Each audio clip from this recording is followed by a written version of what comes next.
Je vais assez peu commenter le chapitre Un tien vaut mieux que deux tu l'auras, parce que Dawkins s'attarde surtout aux insectes sociaux dans ce chapitre-là. Et le sujet de mon cours, c'est la conception de l'être humain qui ressort du gène égoïste. Mais je vais quand même en faire ressortir quelques petites choses qui se retrouvent surtout vers la fin du chapitre. Alors, dans ce chapitre-là, Dawkins s'attarde à la tendance qu'ont certains animaux à vivre en groupe.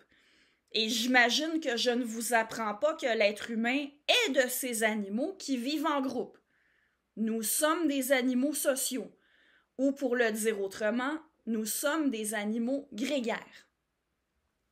Chez les animaux sociaux, l'altruisme existe à l'intérieur des groupes. J'ai déjà parlé de l'altruisme, mais si on s'en tient à l'hypothèse de Dawkins, à l'effet que le gène et le gène est l'unité de la sélection naturelle, il faut, pour expliquer l'altruisme, que les gènes en tirent un bénéfice pour leur réplication. Alors, la vie en groupe et l'altruisme qui vient avec, ou pour le dire autrement, l'entraide qui vient avec la vie en groupe, est notamment utile pour la recherche de nourriture. Même si ça implique de partager ensuite la nourriture, l'avantage égoïste est quand même augmenté au niveau de la quantité et de l'assurance d'avoir de la nourriture. C'est utile aussi, la vie en groupe, pour se protéger contre les prédateurs, et ça peut être utile pour bien d'autres choses. Je spécifie que j'utilise le mot entraide ici en faisant un peu comme Dawkins, c'est-à-dire que même si j'utilise un concept auquel on associe généralement une dimension éthique, vous savez, quand on parle d'entraide, on suppose généralement chez ceux qui s'entraident une intention consciente de se rendre service mutuellement, de favoriser le bien des autres, bon, tout en s'attendant à ce que les autres favorisent à leur tour leur bien, mais je ne suis pas en train de supposer que c'est toujours ça qui motive les animaux sociaux qui font preuve de ce que Dawkins appelle l'altruisme réciproque. C'est certain que ça existe chez les humains, mais je ne spécule pas plus que Dawkins, sur les autres animaux. Et encore, petite remarque de mon cru, l'altruisme réciproque chez les humains, si on prend l'entraide comme simplement de l'aide mutuelle, ben, c'est assez différent du sens qu'on donne généralement au mot entraide, parce que l'altruisme réciproque, ça ne concerne pas forcément la bienfaisance ou de l'aide qu'on fait par bonté d'âme. Ça concerne les contrats, les transactions, divers éléments de l'organisation sociale qui permettent à chacun d'agir et de remplir certaines obligations en ayant une sorte de garantie que les autres vont remplir leurs obligations et qu'on n'est pas en train de se faire avoir, qu'on n'est pas en train de se faire exploiter en remplissant nos engagements et en respectant les règles. D'ailleurs, Dawkins écrit à la toute fin du chapitre: l'argent constitue un signe formel d'altruisme réciproque retardé. Alors, vous voyez, dans une transaction, un achat, il y a ce que Dawkins appelle de l'altruisme réciproque, ce que j'appelle ici entraide, mais vous savez bien, ou vous savez aussi bien que moi, que dans une transaction comme celle-là, il n'y a pas de bienfaisance d'impliquer, et ça peut même avoir lieu entre deux personnes qui se méprisent ou voire qui se haïssent.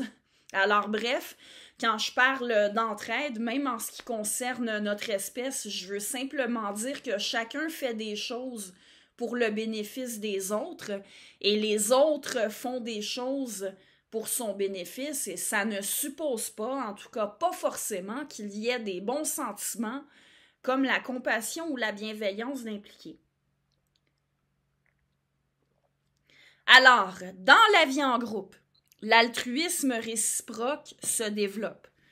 Des organismes qui feraient preuve d'altruisme sans discernement seraient exploités par des organismes qui acceptent l'altruisme des autres sans en faire preuve en retour. Ils n'auraient donc pas les avantages pour la survie et la reproduction qui est apporté par l'altruisme des autres, et leur gène disparaîtrait parce que les organismes qui ne se reproduisent pas efficacement, leur gène ne se réplique pas.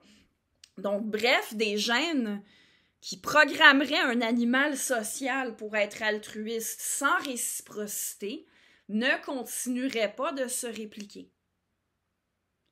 On pourrait s'attendre à ce que ça laisse des organismes non altruistes, mais un groupe d'animaux sociaux dans lequel il n'y aurait que des organismes non altruistes disparaîtrait aussi, parce que l'absence d'entraide ferait en sorte que les animaux seraient plus vulnérables aux prédateurs, aux maladies, qu'ils auraient plus de mal à trouver de quoi subsister. Ce sont des groupes dans lesquels les individus sont disposés à recevoir l'altruisme des autres et à être altruistes à leur tour, qui vont perdurer. Bref, je l'ai déjà dit et je le redis, pour certaines espèces, notamment les animaux sociaux, l'altruisme fait partie de l'adaptation dans le cadre de l'évolution par sélection naturelle. Dans une partie précédente du cours, je faisais valoir que la programmation par les gènes peut inclure une capacité d'apprentissage. Et c'est le cas pour un bon nombre d'animaux. Et ça peut comprendre la mémoire de ceux qui ont déjà été altruistes envers soi par le passé, avec une tendance à leur rendre l'appareil. Et aussi la mémoire de ceux qui ont refusé d'être altruistes, avec la tendance de ne pas être altruiste avec eux non plus.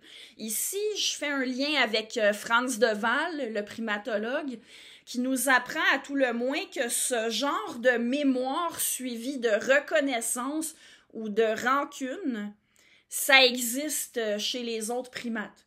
Bon, je ne développerai pas là-dessus ici, mais je vous invite certainement à lire les livres de Frans de Waal.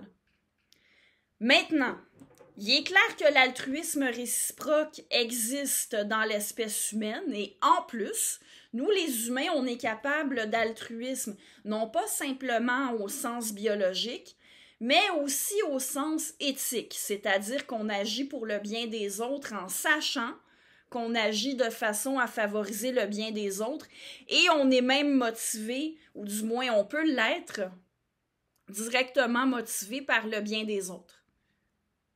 À la toute fin du chapitre que je commente ici, Dawkins écrit ceci: « L'homme s'est vu quant à lui attribuer une longue mémoire et une capacité à reconnaître les autres. Nous pourrions par conséquent nous attendre à ce que l'altruisme réciproque ait joué un rôle important dans l'évolution humaine. » Trivers va plus loin en suggérant que beaucoup de nos caractéristiques psychologiques telles que l'envie, la sympathie, la culpabilité, la gratitude, etc., ont été formées par sélection naturelle pour améliorer notre capacité à tricher, à détecter les tricheurs, à éviter d'être considéré comme un tricheur. Alors, je ne connais pas ce Trivers dont parle Dawkins, mais cette idée que nos caractéristiques psychologiques soient un résultat de l'évolution est une idée largement admise, même si on s'entend généralement, et Dawkins serait certainement d'accord, pour dire qu'elles sont façonnées, elles sont orientées par l'éducation et par la culture. Je me permets de faire le lien à nouveau avec le primatologue Frans de Waal, qui se base sur ce qu'il a pu observer chez les singes, en particulier ceux qui sont les plus proches de nous, soit les chimpanzés communs et les bonobos, pour conclure que le sens moral et les différentes tendances qui le constituent viennent bel et bien de dispositions innées qu'on partage avec d'autres espèces, en tout cas certainement avec les autres primates. Sans m'attarder trop longuement là-dessus, ça va dans le sens de la manière dont le philosophe David Hume concevait l'explication du sens moral. Et c'est en rupture avec la manière dont le philosophe Emmanuel Kant la concevait. Mais bon, à ce sujet-là, je vous renvoie à un autre cours. Vous pouvez cliquer sur le lien sous la présente vidéo si ça vous intéresse. Mais ce qui est certain, c'est que en tant que nous sommes un résultat de l'évolution par sélection naturelle, nous avons des caractéristiques psychologiques qui ont été retenues par la sélection naturelle. Ça n'empêche pas qu'on est aussi déterminé par la culture. Comme je l'ai dit à plusieurs reprises depuis le début du cours, Dawkins le reconnaît et l'affirme. Et justement, dans la prochaine capsule, je vais me concentrer sur le chapitre dans lequel Dawkins parle spécifiquement des mèmes.